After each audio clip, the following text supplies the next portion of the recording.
Sir आज महत्वाचे पक्षप्रवेश झालेले आहेत. एम.के. मडवी यांचं खूप मोठं काय वाटतं खऱ्या अर्थाने शिवसेनेत आले का? ऐरोलीमध्ये आज उभाटातील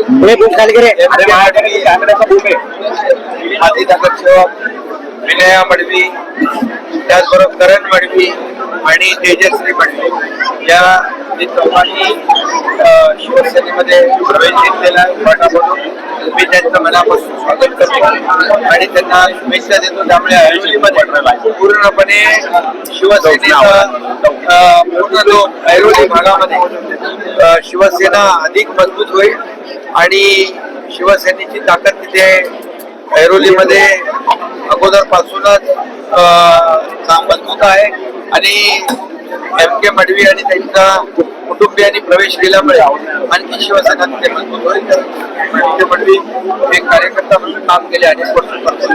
मी त्याचं मनापासून या ठिकाणी स्वागत करतो. खऱ्या अर्थाने शिवसेनेत आले का? खऱ्या अर्थाने जी शिवसेना आहे खऱ्या शिवसेनेमध्ये आले. खऱ्या शिवसेनेत लोक नवी मुंबईमध्ये आता कोण उरले आणि त्याचबरोबर बेलापूर मधून माजी नगरसेवक मिथुन पाटील, अमित पाटील आणि पूनम मिथुन पाटील काँग्रेसच्या जिल्हा अध्यक्ष महिला त्यांनी देखील शिवसेनेमध्ये प्रवेश केलेला आहे. त्यामुळे बेलापूर भागात देखील शिवसेना अधिक मजबूत होईल आणि नव्या मुंबई महापालिकेवर देखील महायुतीचा परवा जिल्ह्यात सर नवी राष्ट्रवादी सोबत असणार आहे का ते तुम्हाला अजून नंतर बोलवून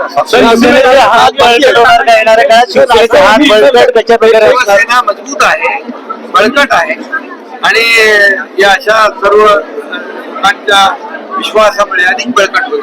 कारण शिवसेना दिलेला शब्द पाळते. शिवसेनेचा अजेंडा डेव्हलपमेंट आहे आणि म्हणून सर्वसामान्य माणसाला न्याय देण्याचं काम शिवसेना करते आणि म्हणून राज्यामध्ये देशामध्ये महायुतीचं सरकार आहे.